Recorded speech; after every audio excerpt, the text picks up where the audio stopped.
Yari si Harry Roque, hindi talaga kinuhang abogado ni dating Pangulong Duterte at ni Vice President Sara Duterte. Pakinggan po ninyo ito. So our core team is now fully completed. It'll be released in the public filing, yes. It should be today or maybe on Monday. Ayun. Ayon sa lead counsel So malinaw po.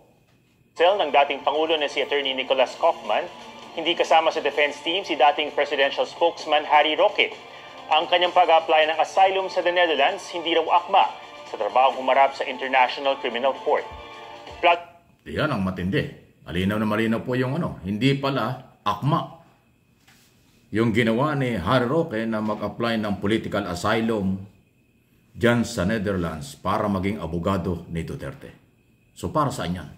Kaya tama lang na yung plano ng ating gobyerno at ng ibang sektor na magpetisyon before Netherlands government para harangin ang political asylum ni Roque at sa halip pabalikin sa Pilipinas at harapin ang kanyang mga kaso. Meron siyang problema sa Quadcom sa Kongreso. Meron siyang kasong qualified human trafficking before Department of Justice na ipinail ng Presidential Anti-Organized Crime Commission dahil sa operasyon ng Pogo. Okay? Nasa National Prosecutor Service na po ang kasong yan. Non-bailable offense po yan. Yun naman sa Quadcom ay yun hindi niya may paliwanag at may sumiting mga dokumento kung bakit siya biglang yumaman noong mga panahong yun sa ilalim ng Duterte administration na ang pagdududa ng Quadcom at mga congressman may kinalaman sa illegal Pogo operation. At dahil doon, hindi na nagpakita, nagtago na sa United Arab Emirates, sa Singapore, sa Japan umano, saka sa China, tapos ngayon nasa Netherlands. At pinagyayabang pa ni Harry Roque, hindi na siya uuwi ng Pilipinas sa ilalim ng Marcos administration dahil daw siya ay nag-apply na ng political asylum sa Netherlands. Ang feeling niya, yung kanyang application ay protection na sa kanya. Pero ganyan, official pong sinabi na nitong si Kaufman, Kaufman ba yun? Ano bang pangalan ni Nicholas? Yung abogado, lead counsel ni Duterte, hindi kasama, hindi isinama si Harry Roque bilang abogado, tagapagtanggol sa ICC ng mga kaso ng dating Pangulong Duterte. So anong ginagawa ni Harry Roque? Para saan ang kanyang pananatili sa Netherlands? Malinaw na ito ay pagtatago sa mga posibleng kasong kakaharapin niya at kinakaharap niya dito sa Pilipinas. At hindi ho yan talaga katanggap-tanggap. Dapat siya umuwi. At kung mayroon pang isang paraan na pwedeng gawin, kung makarating sa korte ang kaso, ay pwedeng hiling din sa korte na i-cancela ang pasaporte nitong Attorney Harry Roque na alam niya ang batas dahil abogado pero tinataguan niya ang batas. Kawalan ng respeto sa Philippine law at Philippine authorities ang kanyang ginagawa. So kung mananatili siya sa Netherlands, promotor lang ng rally. Puro rally lang ang gagawin niya.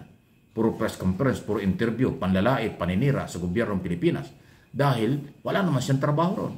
Dahil hindi siya abogado ni Duterte. At pag hindi ka abogado ni Duterte, hindi ka rin papayagang lumapas-pasok sa kulungan or mag-attend sa anumang trial kung kinakailangan. Wala. Useless. Amuyong.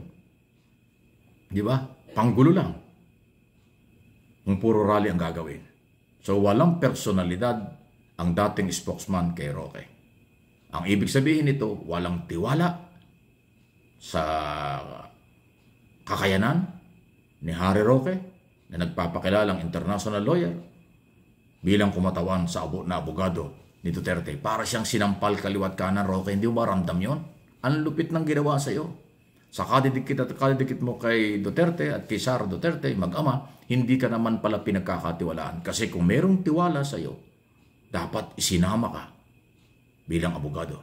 Kasi walang magagawa yung American lawyer na yan na si Nicholas Kaufman. Kung isiningit at sinabi ng mga Duterte si Harry Roque isama bilang lead counsel. Ay ang linaw po na sinabi ng abogado Kompleto na ang Duterte Council. Hindi kasama si Roque. Hindi basihan na siya ay nag-apply ng asylum, may pwede na siyang abogado ni Roque, ni Duterte. Yan ang malinaw. Malinaw pa sa sikat ng araw.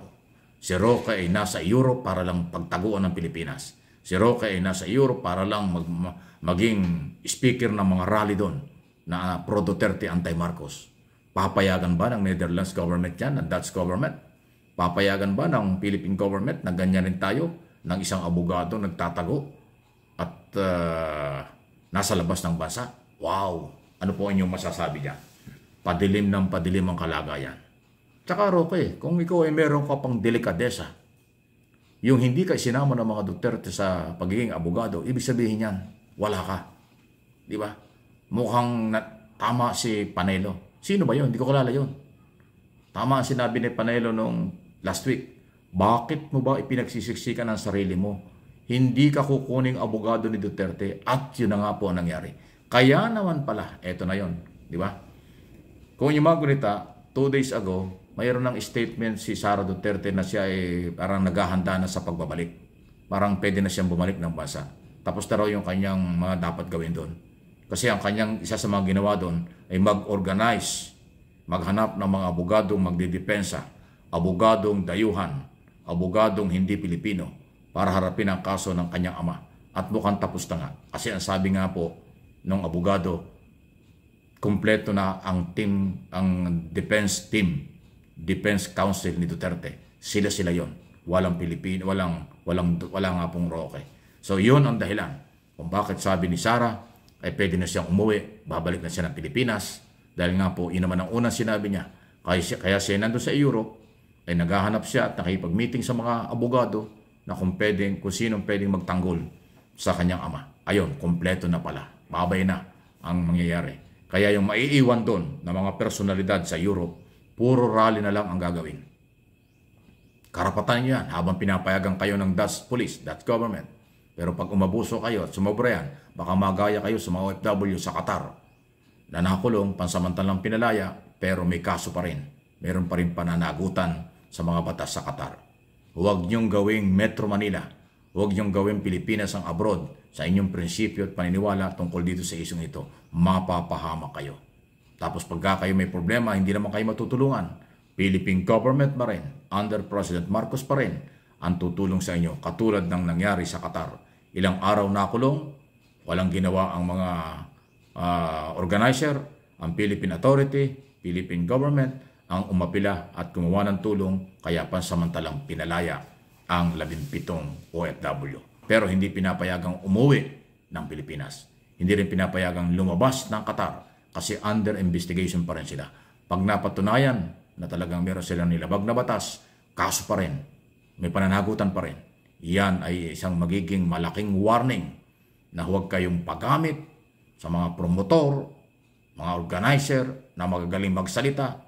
Pero pagka kayo napahamak at nagkaroon ng problema, iniiwan kayo sa ere. Tapos gobyerno ng Pilipinas pa rin ang aasahan nyo at tutulong sa inyo. Bakit ganon? Aral-aral pag may time. Please like and share ng ating mga video.